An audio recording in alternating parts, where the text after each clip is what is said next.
Hey guys, welcome to अपनी पाठशाला। अपनी पाठशाला में आप सभी का स्वागत है। इस वीडियो में हम क्लास 10th के इतिहास का तीसरा चैप्टर हिंद चीन में राष्ट्रवादी आंदोलन के कुछ महत्वपूर्ण प्रश्नों पे चर्चा करेंगे और चर्चा करने के साथ साथ इसको याद भी हम करते चलेंगे। यह सभी प्रश्न आगामी बोर्ड के एग्जाम के दृष्टिकोण से बेहद ही महत्वपूर्ण होगा, इसलिए आप वीडियो में अंत तक बने रहें ताकि एक भी प्रश्न नहीं छूटे। यदि आप चैनल पर नए हैं तो चैनल को सब्सक्राइब करें, वीडियो को लाइक करें, शेयर करें और कमेंट निश्चित रूप से करें। पिछले सभी वीडियो का लिंक डिस्क्रिप्शन बॉक्स में दिया गया है, वहां से आप पिछले सभी वीडियो का आनंद आप उठा सकते हैं या फिर चैनल के प्लेलिस्ट में जाकर सभी वीडियो को आप देख सकते हैं। तो चलिए वीडियो की शुरुआत करते हैं। आज का पहला प्रश्न है, अंकोर वाट का मंदिर किस देश में बनाया गया है? तो अंकोर वाट का जो मंदिर है वो कंबोडिया में बनाया गया है। तो इसका आंसर क्या हो जाएगा? ए, कंबोडिया। और अंकोर वाट का मंदिर, अब थोड़ा सा इसको ट्रिक से याद करने का हम लोग प्रयास करते हैं। अंकोर वाट का मंदिर, अंकोर को आप अंकुर से रिलेट करिए। अंकुर, जब हम बीज बोते हैं ना तो उसमें से जो पौधा निकलता है उसी को ना अंकुर बोलते हैं। तो क्या हो जाएगा? अंकुर से रिलेट करेंगे और कंबोडिया को कंबोदिया, कंबोडिया को कंबोदिया।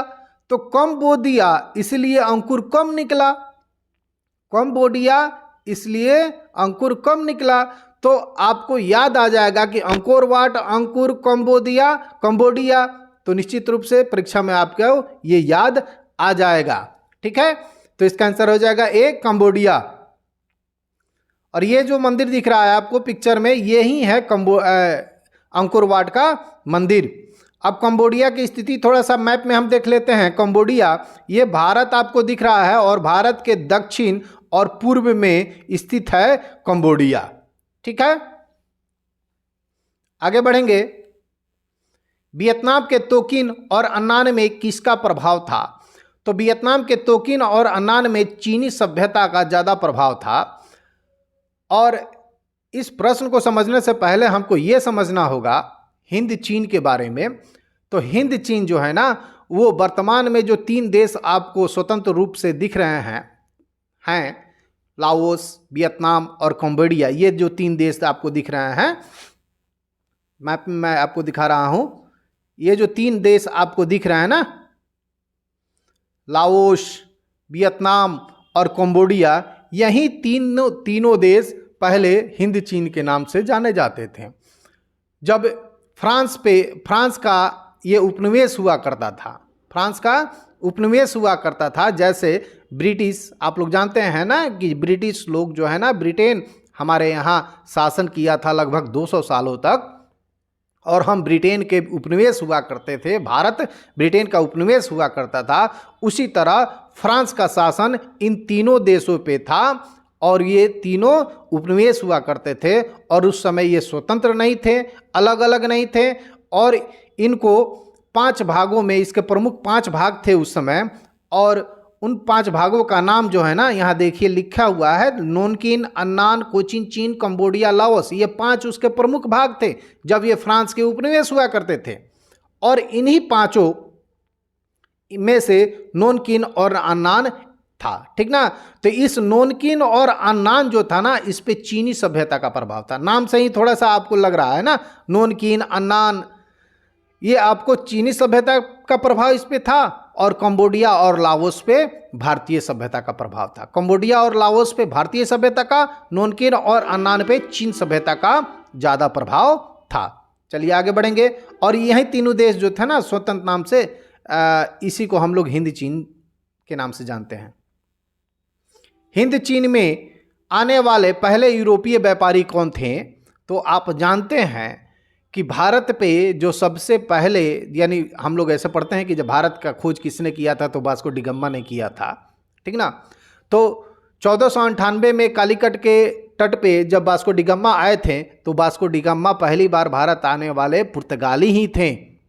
वो कौन थे? पुर्तगाली थे। तो भारत में जो पुर्तगाली सबसे पहले आए थे, उसी तरह हिंद चीन में जो सबसे पहले यूरोपीय व्यापारी आए थे वो पुर्तगाली ही थे। तो इसका आंसर हो जाएगा सी, पुर्तगाली। इनके आने का क्रम थोड़ा सा देखते हैं।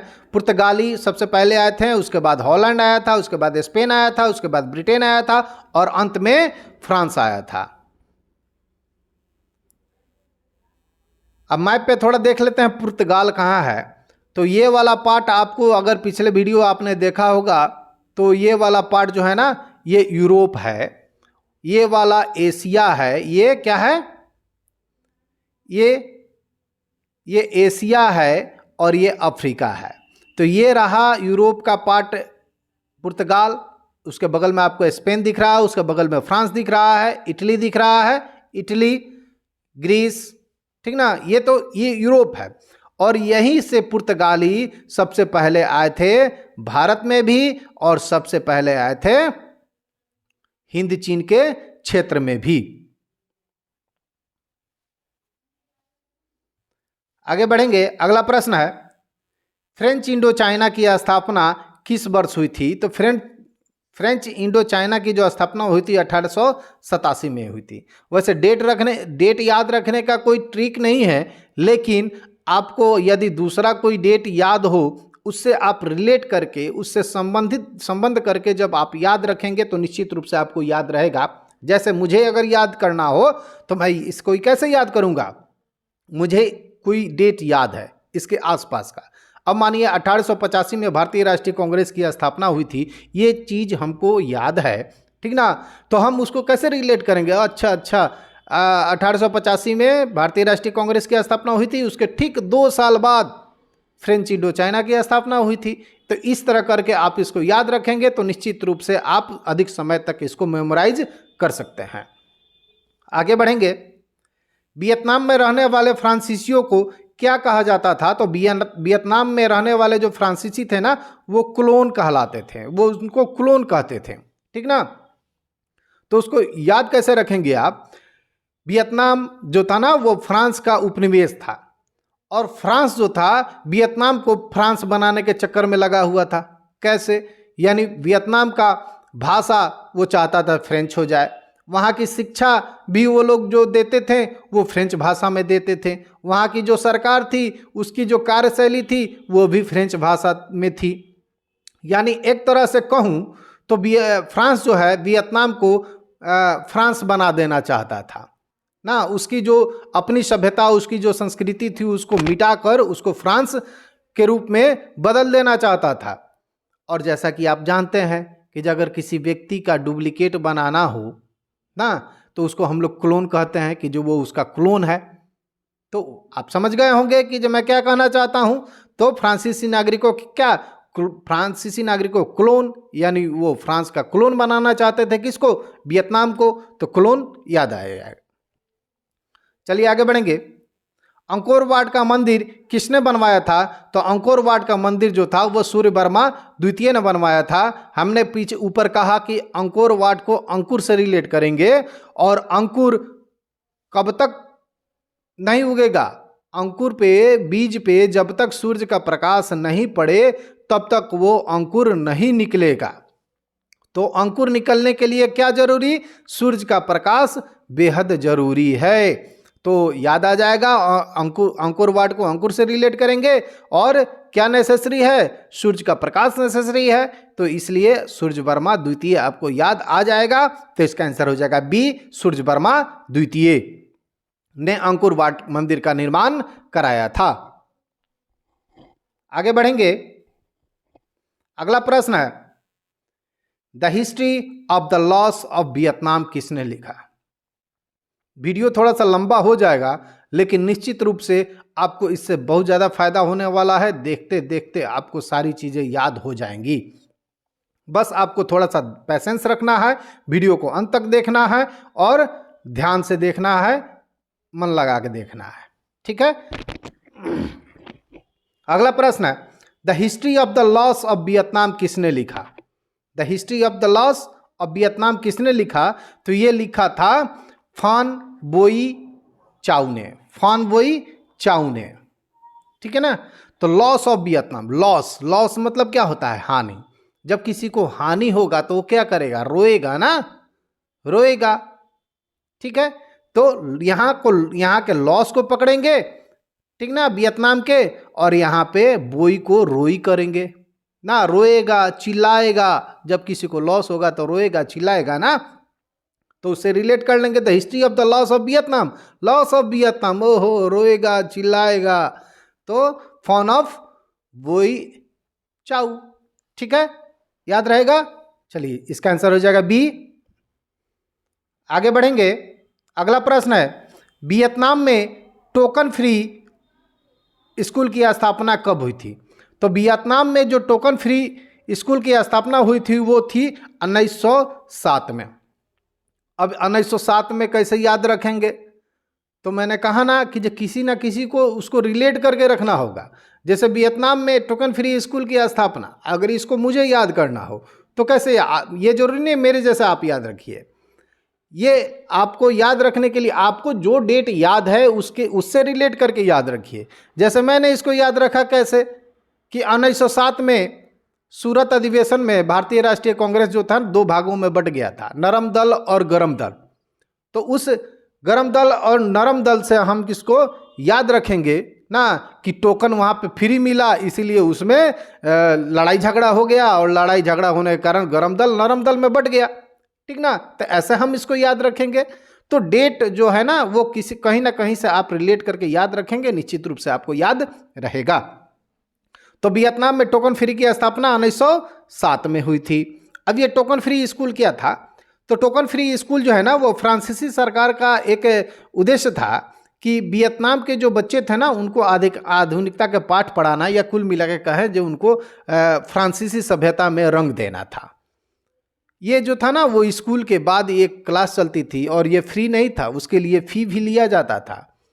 और जो वियतनामी लोग थे ना वहाँ पे बड़े बड़े बाल रखा करते थे, लेकिन ये जो फ्रांस के लोग थे, जो फ्रांसीसी स्कूलें थीं, वो उन बच्चों के छोटे छोटे बाल रखने के लिए प्रोत्साहित करती थी, छोटे छोटे बाल करवा देती थी। यानी एक रूप से मैं कहूँ कि जो उनको फ्रांसीसी बना देना चाहते थे वो फ्रांस के फ्रांसीसी। ठीक है, तो टोकन फ्री स्कूल ये फ्री नहीं था, इस पे पैसा लगता था। ठीक है, आगे बढ़ेंगे।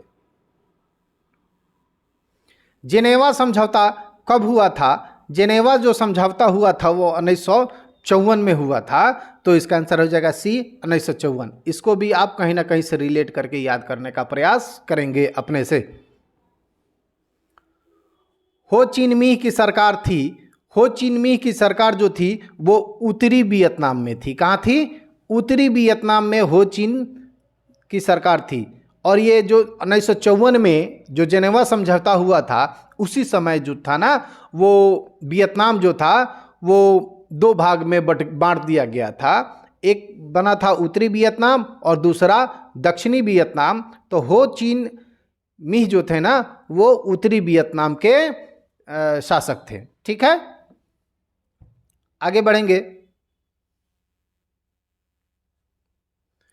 लियोंग किचाओ कौन था? तो लियोंग किचाओ जो था ना वो एक चीनी सुधारक था। लियोंग किचाओ एक चीनी सुधारक था, तो इसका आंसर हो जाएगा ए चीनी सुधारक।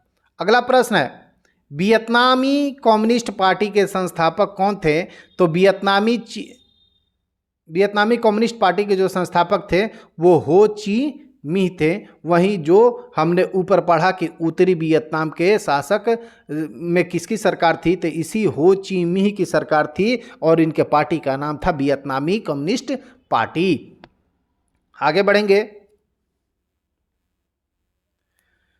वियतनाम युद्ध की समाप्ति किस अमेरिकी राष्ट्रपति के समय हुई थी? तो इसकी समाप्ति के समय यानी वियतनाम युद्ध की समाप्ति के समय अमेरिका के जो राष्ट्रपति थे वो थे निक्सन। ठीक है ना, तो युद्ध की समाप्ति कब होगी? जब मैटर फिक्स हो जाएगा, मैटर फिक्स हो जाएगा, सॉल्व हो जाएगा ना, उस समय युद्ध की समाप्ति हो जाएगी। अगर किसी से हमको झगड़ा है, अगर मैटर फिक्स हो जाए ना तो झगड़ा समाप्त हो जाएगा। तो फिक्स से हम निक्स, तो वियतनाम की युद्ध की समाप्ति कब? यानी मैटर फिक्स हो गया तो निक्सन उस समय निक्सन उस समय राष्ट्रपति थे। तो इसका आंसर हो जाएगा बी निक्सन। अगला प्रश्न है, हिंद चीन में कौन राष्ट्र शामिल नहीं था? हिंद चीन में कौन राष्ट्र शामिल नहीं था? तो मैप में देखिए, हिंद चीन में तीन ही देश शामिल थे, तीन ही देश शामिल थे। हमने ऊपर भी बताया आपको। एक कौन था? एक था लाओस, दूसरा था वियतनाम और तीसरा था कंबोडिया। और ये तीनों किधर थे? तो एशिया के दक्षिण और पूर्व में स्थित थे। और यही तीन देश हिंद चीन में शामिल थे, ठीक ना। तो चीन से आपको चीन याद मत रखिएगा और हिंद से भारत याद नहीं रखिएगा, ये तीनों अलग अलग है। लाओस, वियतनाम, कंबोडिया, ये तीन ही देश हिंद चीन में शामिल थे, ठीक है। अब देखिए यहाँ पे, अब प्रश्न पे आइए, हिंद चीन में कौन राष्ट्र शामिल नहीं था? तो अब याद करिए, वियतनाम था, लाओस था, चीन नहीं था, चीन नहीं था, कंबोडिया था। तो इसका आंसर हो जाएगा सी, चीन। आगे बढ़ेंगे, हिंद चीन में कौन कौन देश आते हैं? अभी आपने पढ़ा कौन कौन। सबसे ऊपर लाओस, उसके बाद वियतनाम, तब कंबोडिया। तो इसका आंसर क्या हो जाएगा? कंबोडिया, वियतनाम, लाओस, सी इसका आंसर करेक्ट है। वियतनाम का गठन कहाँ किया गया? वियतकांग का गठन कहाँ किया गया? तो वियतकांग का जो गठन किया गया था वो किया गया था दक्षिणी वियतनाम में। कहाँ पे? दक्षिणी वियतनाम में। अभी मैंने आपको बताया कि 1954 में का जब जेनेवा समझौता हुआ था, उस समय वियतनाम दो भागों में बांट दिया गया था। एक था उत्तरी वियतनाम, दूसरा था दक्षिणी वियतनाम। और उत्तरी वियतनाम में और दक्षिणी वियतनाम, ठीक है। तो उत्तरी वियतनाम में जो सरकार थी हो चिन मिह की सरकार थी और ये एक साम्यवादी सरकार थी, ठीक ना। और दक्षिण वियतनाम में कि मैं बात करूं तो वहाँ की जो सरकार थी ना, वो वहाँ की जो सरकार थी नेव दीन मिहन की पूंजीपति समर्पित सरकार थी, ठीक ना। तो जब ये दो भागों में बट गया, लेकिन वहाँ की जो जनता थी वो इसका एकीकरण चाहती थी। यानी दक्षिणी वियतनाम और उत्तरी वियतनाम दोनों को एक करके एक वियतनाम की कल्पना करती थी वहाँ की जनता। और इसका ये जो चीज़ है ना, एकीकरण का समर्थन जो था ना, उत्तरी वियतनाम की सरकार कर रही थी, लेकिन दक्षिणी वियतनाम की सरकार जो थी ये इसके खिलाफ थी। अब हुआ क्या कि यहाँ के लोगों ने एक संगठन बनाया जिसका नाम था वियतकांग, और वो अपने ही सरकार के प्रति क्या कर दिए, अपने ही सरकार के विरुद्ध काम करने लगे, यानी सरकार का विरोध करने लगे। तो अब चीज़ें स्पष्ट हो गई होंगी कि वियतकांग का गठन कहाँ किया गया था? तो दक्षिणी वियतनाम में किया गया था, जो एकीकरण के खिलाफ था, ठीक है ना, वियतनाम के एकीकरण के खिलाफ था, ठीक है। तो इसका आंसर हो जाएगा सी, दक्षिणी वियतनाम। वीडियो लंबा होगा लेकिन चीजें आपको निश्चित रूप से समझ में आएंगी, इसलिए वीडियो में अंत तक बने रहिए। नरोत्तम सिंहानुक कहाँ के शासक थे? तो नरोत्तम सिंहानुक जो थे वो कंबोडिया के शासक थे। कहाँ के थे? कंबोडिया के शासक थे, ठीक है, नरोत्तम सिंहानुक। और ये हुआ कैसे कि कंबोडिया जब द्वितीय विश्व युद्ध चल रहा था तो कंबोडिया में भी राष्ट्रीय आंदोलन शुरू हो गया, ठीक है। और हिंद चीन में जो फ्रांसीसी साम्राज्य का पतन हो गया, उसके बाद 9 नवंबर 1953 को अपने आप ही कंबोडिया ने अपने आप को स्वतंत्र घोषित कर लिया, जिसकी पुष्टि 1954 के जेनेवा सम्मेलन में किया गया। उसके बाद वहाँ वैधानिक राजतंत्र स्वीकार कर लिया गया, यानी राजतंत्र स्वीकार कर लिया गया और नरोत्तम सिंहानुक को वहाँ का शासक बना दिया गया। तो नरोत्तम सिंहानुक कहाँ के शासक थे? कंबोडिया के शासक थे। कहाँ के थे? कंबोडिया के थे। आगे बढ़ेंगे, अगला प्रश्न है, अंकोर वाट का मंदिर कहाँ पे स्थित है? इसका आंसर आप कमेंट में बताएंगे। ऊपर मैंने बताया ये प्रश्न कराया गया है, इसका आंसर आप कमेंट कीजिए।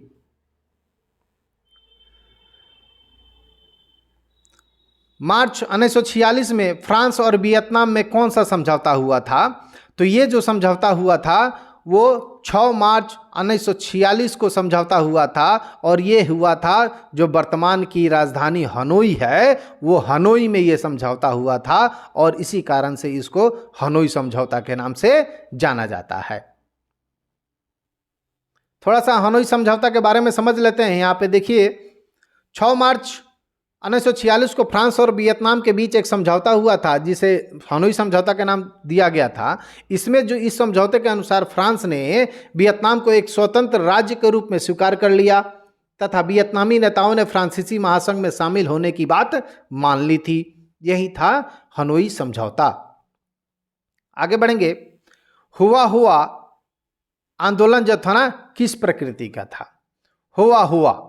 हुआ जो था ना वो एक क्रांतिकारी प्रकृति का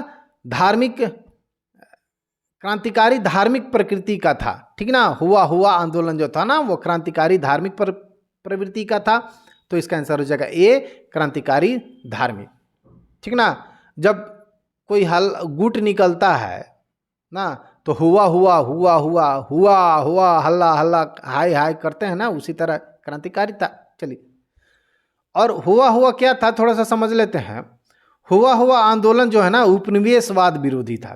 क्या था? उपनिवेशवाद विरोधी था। ठीक ना, और यह आंदोलन 1939 में वियतनाम में आरंभ हुआ कि वो अब फ्रांस का उपनिवेश नहीं रहना चाहते थे। ठीक ना, और इसका प्रभाव सबसे ज़्यादा जो मेकांग डेल्टा था, उसी मेकांग डेल्टा में इसका प्रभाव हुआ आंदोलन का सबसे अधिक था। और इस आंदोलन को आरंभ करने वाला जो थे वो हुई फू सो था और लौकिक शक्तियों में वह विश्वास रखता था और एक समाज सुधारक भी था।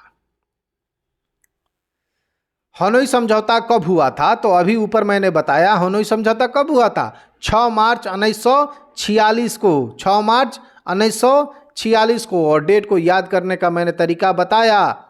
सॉरी 46, ये 47 नहीं होगा, 46 होगा। 6 मार्च 1946, इसको रिलेट करिए। हमारा भारत कब आज़ाद हुआ था? 47 में, 1 साल पहले हनोई समझौता हुआ था। ठीक ना, इस तरह आपको याद रखना होगा। आगे बढ़ेंगे। अगला प्रश्न है, निम्नलिखित में से किस प्रसिद्ध दार्शनिक ने एक अदालत लगाकर अमेरिका को वियतनाम युद्ध के लिए दोषी करार दिया? अब किसकी हिम्मत कि अमेरिका को दोषी करार दे, तो वो जो होगा वो खुद अपने आप बिस्तर होगा, यानी विषैला होगा, वही ना दोषी करार देगा अमेरिका को। भाई अमेरिका के सामने किसकी चलती है? तो इसका आंसर हो जाएगा रसेल वाइपर। जो सांप देखते हैं ना, रसेल वाइपर, जो गहुवन सांप जो हम कहते हैं, हम लोग उसको रसेल वाइपर कहते हैं, उसी ना। तो इसमें उतना था कि जो अमेरिका को आंख दिखा सकता था, रसेल वाइपर आप याद नहीं रखेंगे। ठीक ना, तो रसेल। ठीक ना, तो रसेल ने ही, जो एक प्रसिद्ध दार्शनिक था, ब्रिटिश दार्शनिक था, ठीक ना, एक गणितज्ञ भी था, शिक्षा शास्त्री भी था, समाज शास्त्री भी था और लेखक भी था, उसने ही अमेरिका को वियतनाम युद्ध के लिए दोषी करार दिया था। तो इसका आंसर हो जाएगा सी, रसेल। कचुपिया किसका पुराना नाम था? कचुपिया जो था ना वो कंबोडिया का पुराना नाम था। किसका था? कंबोडिया को। और कंबोडिया को पहले 2 नामों से जाना जाता था। उसका पुराना नाम 2 था, एक था कचुपिया और दूसरा था खमेर। खमेर को याद रखेंगे आप, कचुपिया तथा खमेर दो उसके पुराने नाम थे, कचुपिया और खमेर। आगे बढ़ेंगे। वियतनाम का प्रसिद्ध व्यापारिक बंदरगाह कौन था? तो इसका प्रसिद्ध व्यापारिक बंदरगाह जो था वो था फाइफो। कौन था? फाइफो। तो इसका आंसर है बी, फाइफो।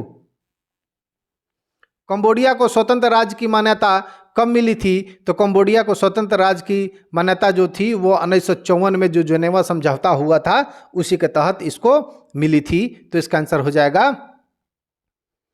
1954। 53 में तो उसने अपने आप को स्वतंत्र घोषित कर लिया था, लेकिन इसकी पुष्टि, आधिकारिक पुष्टि जो थी वो 1954 में जेनेवा समझौता के बाद हुई थी। लाल खमेर सेना का गठन किसने किया था? तो लाल खमेर सेना आपको याद होगा कि कचुपिया और खमेर किसका पुराना नाम था? तो कचुपिया और खमेर जो था वो कंबोडिया का पुराना नाम था। और कंबोडिया के शासक कौन थे? अभी आपने पढ़ा, तो कंबोडिया के शासक थे नरोत्तम सिहानुक। नरोत्तम सिहानुक। तो इसी नरोत्तम सिहानुक ने लाल खमेर सेना का गठन किया था। तो इसका आंसर हो जाएगा बी, सिहानुक, नरोत्तम सिहानुक। चीज़ों को रिलेट करके याद रखेंगे। इतिहास ऐसा चीज़ है कि चीज़ों को जब रिलेट करके याद रखेंगे तो आपको निश्चित रूप से अधिक समय तक याद रहेगा। दिएन वियेन फू के युद्ध में किसकी हार हुई थी? तो इसमें फ्रांस की हार हुई थी। इसमें फ्रांस की हार हुई थी। और यह वियतनाम और फ्रांसीसियों के बीच एक युद्ध हुआ था 7 मई 1954 को, जिसमें फ्रांस की हार हुई थी। आगे बढ़ेंगे। हिंद चीन में क्लोन किन्हें कहा जाता है? तो हिंद चीन में क्लोन किसे कहा जाता है? तो हिंद चीन को क्लोन, अपना क्लोन कौन बनाना चाहता था? वो किसका उपनिवेश था? वो फ्रांस का उपनिवेश था। और फ्रांस ही हिंद चीन को अपना क्लोन यानी फ्रांस बनाना चाहता था। तो इसको क्या हो जाएगा? फ्रांसीसियों को क्लोन के नाम से जानते हैं। ठीक है, सी इसका आंसर हो जाएगा। हो ची मी का शाब्दिक अर्थ क्या होता है? हो ची मी, मी को याद रखेंगे चिन्ह, मी को याद रखेंगे चिन्ह। यानी मैं कहूं कि हम जिसके पद चिन्हों पे चलना चाहते हैं या चलते हैं, वो हमारे लिए क्या होता है? वो हमारे लिए पथ प्रदर्शक होता है। यानी जिसके पद चिन्ह पर, यानी उसके किए गए कामों के पीछे पीछे हम लोग उसी को फॉलो करके चलना चाहते हैं, वो हमारे लिए पथ प्रदर्शक होता है, हमारा मार्गदर्शक होता है। ठीक ना? तो हो ची मिह का जो शाब्दिक अर्थ है वो पथ प्रदर्शक है। क्या है? पथ प्रदर्शक है। चिन्ह मिन, ठीक ना, पथ प्रदर्शक। आगे बढ़ेंगे। 30 नंबर सवाल है। प्रश्न कहता है वियतनाम लोकतांत्रिक गणराज्य की स्थापना किस वर्ष हुई थी? तो वियतनाम लोकतांत्रिक की स्थापना जो हुई थी वो 2 सितंबर 1945 को हुई थी। कब हुई थी? 2 सितंबर 1945 को। तो इसका आंसर हो जाएगा डी, 1945। अगला प्रश्न है नियो लियो हक्सत, NLHS किसकी राजनीतिक पार्टी थी? तो ये जो थी वो पाथेट लाओ की पार्टी थी। किसकी पार्टी थी? पाथेट लाओ, पाथेट लाओ। अब इसको याद करना देखिए बड़ा आसान है। लियो, नियो लियो लाओ, लियो लाओ, लियो लाओ, लियो लाओ, लियो जहां मिला लाओ से कर देंगे, पाथेट लाओ की पार्टी थी। एकीकृत वियतनाम की स्थापना किस वर्ष हुई थी? तो एकीकृत वियतनाम की जो स्थापना हुई थी वो 1975 में हुई थी। कब हुई थी? 1975 में हुई थी। ठीक है, जब उत्तरी और दक्षिणी वियतनाम एक हो गए थे, उसका एकीकरण हो गया था। तो ये एकीकरण कब हुआ था? 1975 में। 1954 में तो वो स्वतंत्र होकर 2 भागों में बट गए थे, लेकिन 1975 में जाकर उनका एकीकरण हो गया था। आगे बढ़ेंगे। 33 नंबर प्रश्न कहता है कि मार्च 1946 में फ्रांस और वियतनाम में कौन सा समझौता हुआ था? याद करिए, 6 मार्च 1946 को वियतनाम के राजधानी हनोई में कौन समझौता हुआ था? हनोई समझौता हुआ था। तो इसका आंसर हो जाएगा ए, हनोई। किस राष्ट्रपति के शासनकाल में अमेरिका ने पहली बार युद्ध में भाग लिया? अब वहां आगे एक प्रश्न आपने पढ़ा था कि युद्ध समाप्त हुआ। तो युद्ध कब समाप्त होता है? फिक्स होता है। तो उस समय निक्सन। ठीक ना? अब यहां क्या कह रहा है? यहां युद्ध में भाग कौन लिया? तो भाग लिया था कैनेडी, जॉन एफ कैनेडी। ठीक ना, जॉन एफ कैनेडी। ठीक है, आगे बढ़ेंगे। लाओस में पाथेट लाओ का गठन किसने किया था? तो लाओस में जो पाथेट लाओ के गठन किए थे वो सुफना बोग थे। सुफना बोग। ठीक है, पाथेट लाओ, सुफना बोग। ठीक है, इसका आंसर हो जाएगा सी, सुफना बोग। हुआ आंदोलन किस वर्ष शुरू हुआ था? ऊपर मैंने बताया था कि 1839 में यह आंदोलन शुरू हुआ था, तो इसका आंसर हो जाएगा सी, 1839। हिंद चीन की धरती पर किस ईस्वी में फ्रांसीसी सेना ने डेरा डाला था? तो ये डेरा डाला था 1858 में। 1858 में, जब भारत में 1857 में सिपाही विद्रोह चल रहा था ना, उसके एक साल बाद हिंद चीन की धरती पर फ्रांसीसियों ने डेरा डाला था। यानी ठीक है, तो इस तरह इसको आप याद रखेंगे 1858 में। द्वितीय विश्व युद्ध में से पूर्व वियतनाम किसका हिस्सा था? यानी द्वितीय विश्व युद्ध जब शुरू हुआ उससे पहले वियतनाम जो था, लाओस जो था, कंबोडिया जो था, ये वियतनाम पूछ रहा है, कंबोडिया भी पूछ सकता है, लाओस भी पूछ सकता है, तो ये किसके हिस्से थे? ये तीनों जो देश वर्तमान में आपको नजर आ रहे हैं स्वतंत्र रूप से, ये तीनों के तीनों हिंद चीन का हिस्सा हुआ करते थे, जिसपे फ्रांस का शासन था। आगे बढ़ेंगे। 1953 के अंतर्राष्ट्रीय जेनेवा अंतर्राष्ट्रीय सम्मेलन में वियतनाम को कितने भागों में बांट दिया गया था? तो 2 भागों में बांट दिया गया था, उत्तरी वियतनाम और दक्षिणी वियतनाम। तो इसका आंसर हो जाएगा 2 भागों में बांट दिया गया था। हिंद चीन के खानों में पर्याप्त मात्रा में क्या मिलते थे? तो पर्याप्त मात्रा में वहां पे कोयला मिला करते थे, तो इसका आंसर हो जाएगा कोयला। हो चिन मिह का दूसरा नाम? वही हो चिन मिह जो उत्तरी वियतनाम का शासक था, जिसकी सरकार थी, उसका दूसरा नाम क्या था? तो उसका दूसरा नाम था न्युगन आई क्योक, न्युगन आई क्योक। तो इसका आंसर हो जाएगा ये वाला, न्युगन आई क्योक। ठीक है, अगला प्रश्न है, अनामी दल का संस्थापक कौन था? तो अनामी दल के संस्थापक का नाम आपको कमेंट बॉक्स में करना है। ठीक है, तो इसका आप आंसर कमेंट बॉक्स में करिए। अगर वीडियो पसंद आया हो, इससे आपको फायदा दिख रहा हो, तो निश्चित रूप से इस चैनल को सब्सक्राइब करें, लाइक करें और बेल आइकन को दबा दें ताकि नए वीडियो का नोटिफिकेशन आपको मिल जाए। वीडियो को लाइक और शेयर करें, कमेंट करें। चलिए फिर मिलेंगे अगले वीडियो के साथ। तब तक के लिए जय हिंद, जय भारत, जय बिहार।